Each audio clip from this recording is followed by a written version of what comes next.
एक शख्स मेरे पास कुवैत से आया इलाज के लिए, था पाकिस्तानी, कुवैत में बहुत अरसा रहा, बहुत ज्यादा दुनिया माल चीजें इकट्ठी की, बहुत ज्यादा मालदार हो गया, अच्छा इंसान, शरीफ आदमी, रिस्क हलाल कमाने वाला, शुगर के बाद में मुब्तला। मुझसे कहने लगा कि मैं शुगर का मरीज हूं और बहुत इलाज किया, मुझे दवाइयों से अब चिढ़ हो गई है, खा खा के थक गया हूं दवाएं, आप भी अगर मुझे ढेरों दवाएं देंगे तो मैं माजरत चाहूंगा और मेरी बात को महसूस भी ना कीजिएगा। मैंने उनसे अर्ज किया, बिल्कुल ठीक, आपने अच्छा किया मुझे पहले बता दिया। मैंने उन्हें 9 चीजें बताई और हल्की फुल्की 9 चीजें, और वो 9 चीजें आपको बताता हूं। सबसे पहली चीज तो यह है कि मैंने उनसे कहा कि जितना हो सके पैदल चलें, और पैदल चलते हुए मोबाइल हैंड फ्री बिल्कुल ना हो, बंद हो। हां, आपके साथ अगर कोई आपका हममिजाज साथी दोस्त है तो उससे बातें करें, खैर की बातें, दुनिया की बातें, आखिरत की बातें कर सकते हैं। पहली बात, पैदल चलें और चलना अपनी जिंदगी का मामूल बनाएं और अपनी जिंदगी की मसरूफ जिंदगी में से वक्त निकालें। 9 चीजें मैंने आपकी खिदमत में अर्ज की हैं। पैदल वॉक, पैदल चले। पहली चीज, कोई मामूल बना ले दिन के किसी भी वक्त में, लाजिम नहीं, अगर आपकी मसरूफ जिंदगी है और मसरूफ जिंदगी में से वक्त नहीं निकलता तो फिर वक्त जो निकले उसको इस्तेमाल करें, जो मुयस्सर हो वही मुअस्सर हो। पैदल चले।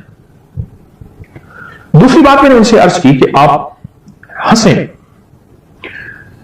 हंसने की एक बात याद आई, सियालकोट का एक बहुत बड़ा ताजर मेरे पास आया जिसका माल पूरे यूरोप, पूरे वर्ल्ड में जाता था, सर्जिकल इंस्ट्रूमेंट्स, ये सर्जरी के औजार, पाकिस्तान का मशहूर एक निजाम है जो पूरी दुनिया में जाता है। बहुत मालदार आदमी, उसकी कुछ बीमारियां थी, मैं उसके केस को नहीं छेड़ना चाहता लेकिन आपको हवाला देना चाहता हूं।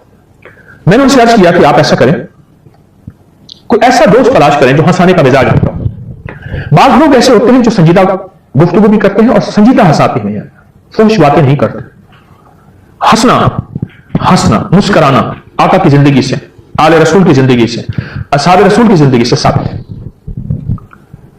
इस वक्त असल में हमारे इर्द गिर्द चारों तरफ एक स्ट्रेस है, एक बोझ है, एक दबाव है जिसमें हंसना जिंदगी नहीं है, कुछ भी नहीं है। हंसें, मुस्कराएं, कोई ऐसा बंदा साथ रखें जो आपको हंसाए। मैंने पूछा कोई मुश्किल चीज तो नहीं? कहा बिल्कुल नहीं। पैदल चलना? कहा मैं पहले चलता हूं, मजीद आपकी ताकीद हो गई। हंसना। और तीसरी चीज, खुले बर्तन में पानी पीना। दुनिया के बड़े साइंसदान ने कहा कि मैं खुले बर्तन मुझे दे दो, मैंने सा उठाया हुआ है, नबवी बर्तन है, इसकी बरकतें भी और हैं।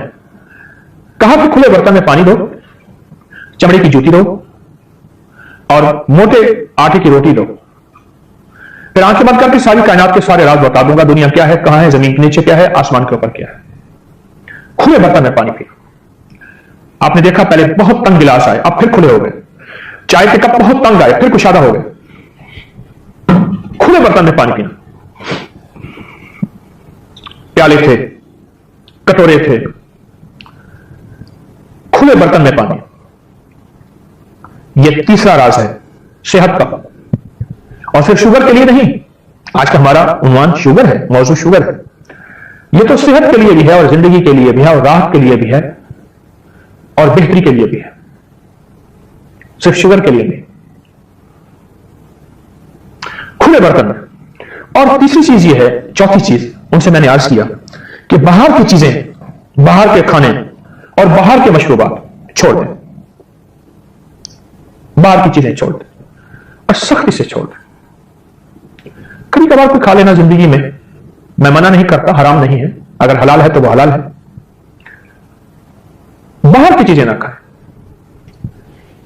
और मेरी बात सुन रहे थे बड़े गौर से जो शख्स मेरे पास कुवैत से आए थे, तवज्जो से सुन रहे थे और वो नोट करने लगे। मैंने कहा ठहर, मैं खुद नोट कर देता हूं आपको। मैं हिंट्स लिख रहा था जैसे यहां लिख रहा हूं कि बाहर के खाने जिंदगी का हिस्सा नहीं है। और 5 ही चीजें मैंने उनसे अर्ज की, वो ये थी कि फल और सब्जियां, शुगर का आखिरी मरीज उससे खता होती है, फल खाना छोड़ देता है, सब्जी काट के सलाद के तौर पे खाएं, नमक मिर्च डाल दें, कुछ चीज डाल दें। सब्जियां भी कच्ची और फल भी कच्चे। कच्चे से मुराद पके हुए, सब्जियां कच्ची यानी बगैर पकी हुई। शुगर के मरीज तो केला खाना छोड़ देता है, फल खाना छोड़ देता है जिसमें मिठास है, और जिस्म पे दर्दें, तकलीफें और कमजोरी और वीकनेस और साबी खिंचाव, नींद खत्म, जिंदगी का सारा निजाम बिल्कुल कट जाता है। फल खाना छोड़ देता है शुगर का मरीज, हमेशा ज्यादा करता है। फल और सब्जियां खाएं और खाने की जगह खाएं, चुटड़ा काट के खाएं। आप नहीं खा सकते, आप ऐसे करें, फल और सब्जियां पानी में शेक कर लें, गिलास पी लें, मग पी लें, एक कटोरा पी लें, दिन में 2-3 दफा पी लें। ऐसे खाएंगे दांत मजबूत होंगे। अगर नहीं खा सकते, मजबूरी है, उसका शेक पी लें। बहुत कमाल चीज और बेमिसाल चीज है। फल खाएं, सब्जियां खाएं। ये वो चीजें हैं फिक्री, ये वो खाने हैं फिक्री जिनको कुदरत खुद बनाती है। फल खुद बनते हैं, सब्जियां खुद बनती हैं। ये फिक्री वो खाने हैं जिन्हें फितरत खुद बनाती है। ये किसी किचन में नहीं जाते, किसी इंसानी हाथ इसको नहीं छूते, फरिश्तों के हाथ छूते हैं, नूरानी हाथ छूते हैं। और आसमानी निजाम रात को उन सब्जियों की परवरिश करता है, फलों की परवरिश करता है। सूरज उनको दूध पिलाता है, सींचता है, उनको पानी देता है। और फिक्री पानी जो अरबों साल से जमीन के अंदर अल्लाह ने महफूज रखा हुआ है, वो उनको लगता है। और फिर बारिश का पानी भी लगता है, वो तो और रहमत हो गई। छोटी चीजें हैं। जब से मसनूई ग़िज़ाएं आई हैं और बाहर की ग़िज़ाएं आई हैं, फल और सब्जियां बेऔकात हो गई हैं। और खासतौर पर खट्टा मीठा सेब, सस्ता सा, जो सबसे ज्यादा फायदेमंद था, उसकी हैसियत खत्म हो गई है। सेब लेंगे बहुत बड़ा, अंदर से फूग होगी, और जो खट्टा मीठा सेब होगा और जगह जगह से निशान भी होंगे, दागी भी होगा, उसको छोड़ देंगे। गरीब काफी सेहतमंद होगा, मालदार वो सेब खाएगा, वो भी सेहतमंदी का है, लेकिन वो सेब असल है, वो सेब असल है जो बजाय हल्का सा उसमें खटास है और उसकी ज़ाहिरी शक्ल खूबसूरत नहीं है। और जो खूबसूरत सेब हम तलाश करते हैं उसमें है, लेकिन जो उसमें है उसमें नहीं है। खूबसूरत सेब में है सेहत, तंदुरुस्ती, जिस्मानी कैफियत, ताकत, सब कुछ है, लेकिन ये उस सस्ते सेब में है जो आम ठेलों में बिक रहा होता है, वो उसमें नहीं है। फल और सब्जियां खाएं, वरना इनका शेक पिए। छठी चीज मैंने उनसे अर्ज की कि तेल से दोस्ती और तौलिए से दुश्मनी।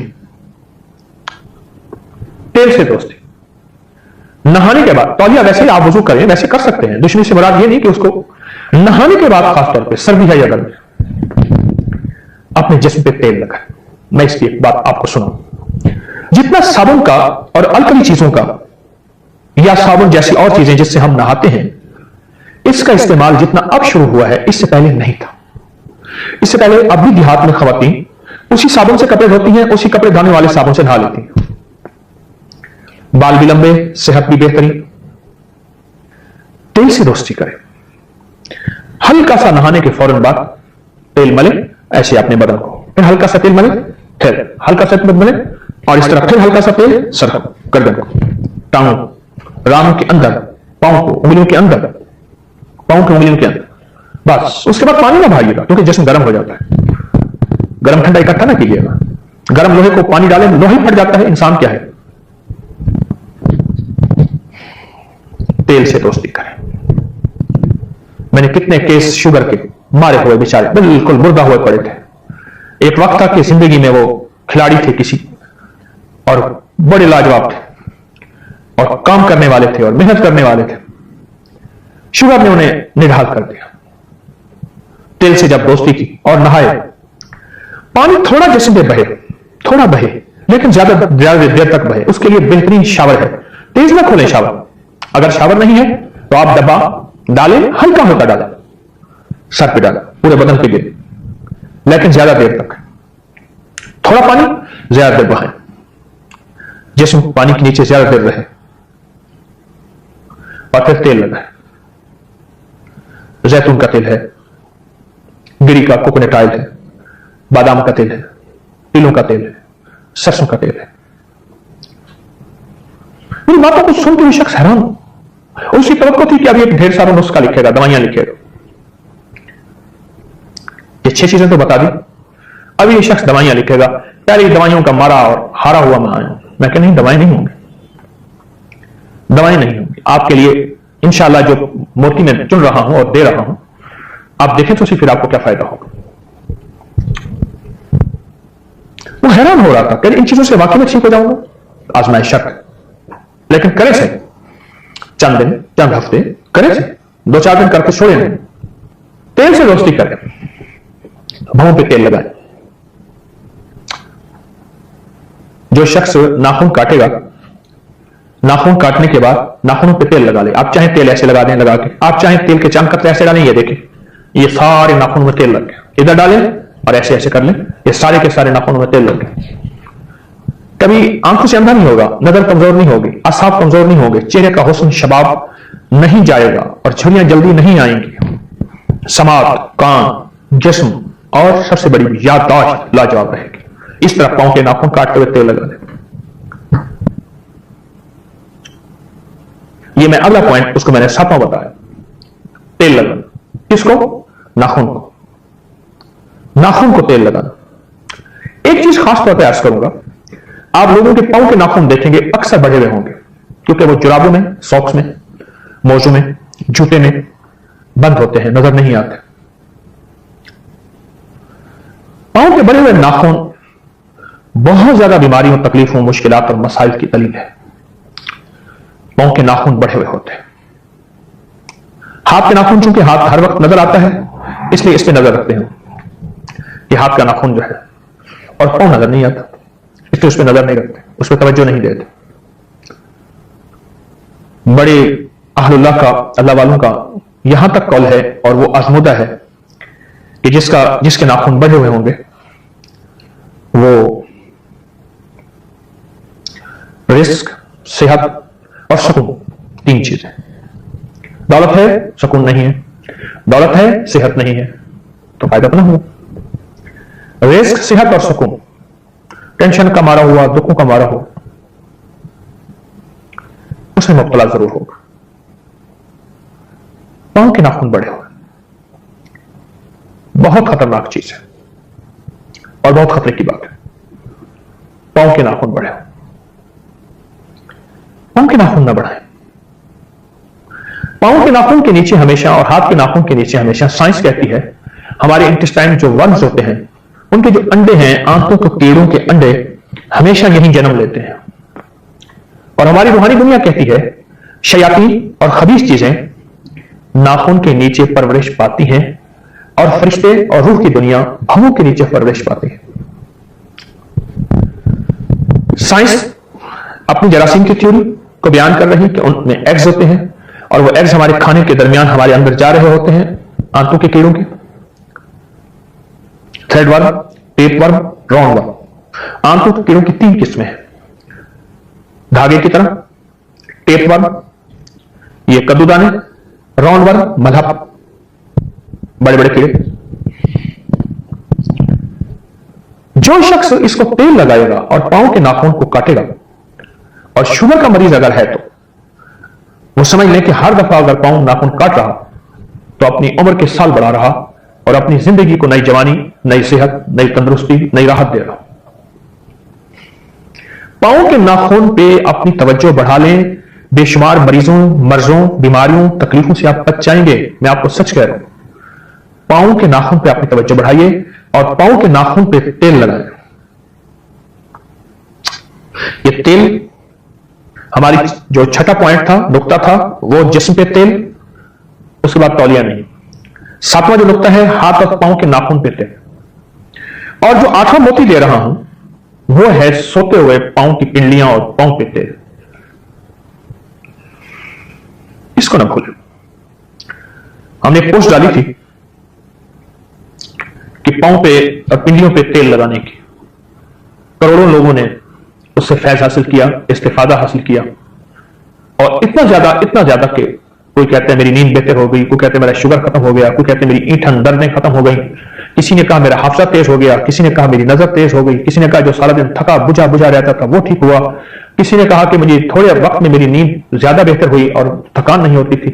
पता नहीं कितने बेशुमार लोगों ने अपने मुशाहिदात, अपने तजर्बात बयान किए कि इतना ज्यादा कि हम उसको अपने सोशल मीडिया के सफहात से चुन न सके।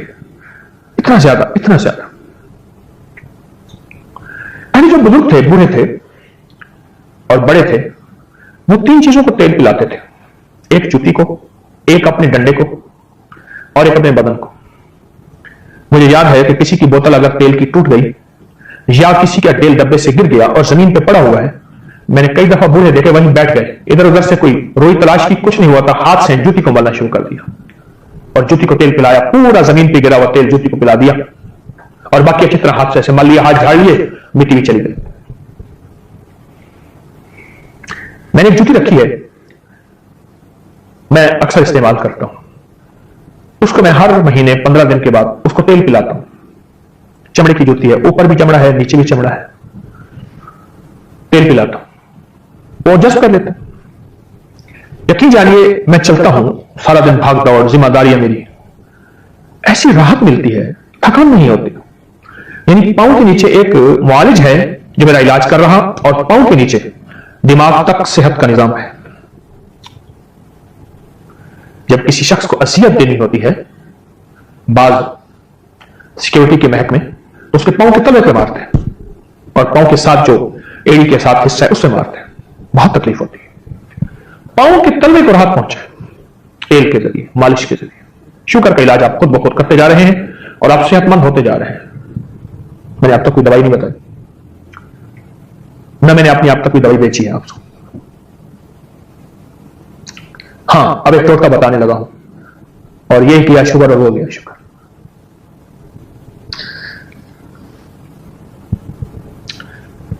अब 9वां हमारा नुक्ता जो है, 8वां था पांव और पिंडलियों को तेल लगाना। पांव और पिंडलियों को तेल लगाना। एक 9वां मोती मैं आपको देना चाहता हूं शुगर के लिए, बेशुमार बीमारियों के लिए है। मैंने इसको कई बार बयान किया, लेकिन आज बतौर खास मैं शुगर के मरीजों को यह टोटका देना चाहूंगा। आप शुगर की दवाइयां लेते रहिए, कोई हर्ज नहीं। आप इंसुलिन है अगर ले रहे हैं तो यकायक न छोड़ें, फौरन न छोड़ें। आपको खुद इस टोटके के बाद और इन एहतियातों के बाद जो मैंने आपकी खिदमत में अर्ज की है, खुद महसूस होगा कि इन दवाओं की हमें अब जरूरत नहीं है और इन चीजों की अब जरूरत नहीं है। वो है छिलका इसबगोल 2 चम्मच, जैतून का तेल 1 चम्मच, एक कलवंजी एक चुटकी, छोटी सी चुटकी, सुबह शाम आप ले लीजिए। इसबगोल का छिलका 2 चम्मच, इसबगोल का छिलका 2 चम्मच और जैतून का तेल 1 चम्मच और कलवंजी 1 चुटकी मिला के पानी के साथ, दूध के साथ ले लीजिए सुबह शाम। शुगर का मरीज, इसके और बड़े फायदे मैंने बताए हुए हैं, लेकिन शुगर का मरीज जब ये लेगा, फिर अपने हाजमे को देखे, अपनी सेहत को देखे। जिस्म जो खुश्क होता जाता है या जिस्म कमजोर हो रहा है या जिस्म फूल रहा है, मजीद मोटापे की तरफ जा रहा है। बाद लोगों का जिस्म कमजोर होना शुरू हो जाता है शुगर की वजह से, और बाद लोगों का मोटापे की तरफ बेतरतीब बढ़ता चला जा रहा है। जब ये चीज होगी ना, आप खुद महसूस करेंगे कि आप शुगर के मर्ज से निकल रहे हैं। इस दवा के साथ, ये जो दवा दी है, आप शुगर की बीमारी से निकल रहे हैं और शुगर की तकलीफ खत्म हो रही है। आप शुगर की दवा ले रहे हैं, ना छोड़िए, आहिस्ता आहिस्ता खत्म कीजिए, आहिस्ता आहिस्ता उसे आप कम करें। आप आहिस्ता आहिस्ता उसे कम करें। शुगर की दवा ले रहे हैं, लेकिन एक बात जो मैं आपको खासतौर पर अर्ज करूंगा वो ये है कि शुगर की दवा बहुत अरसा लेना, गुर्दे खत्म हो जाते हैं, दिल खत्म हो जाता है, उसके नुकसानात बहुत ज्यादा हैं जो खुद उस पे लिखे हुए होते हैं। उसके डब्बी पे या उसके ब्लिस्टर पे जो कुछ लिखा है, उसकी नेट पे उसके लिंक्स होते हैं। आप लिंक को खोलें, दवा लेनी चाहिए, ले सकते हैं, लेकिन बहुत अच्छा नहीं।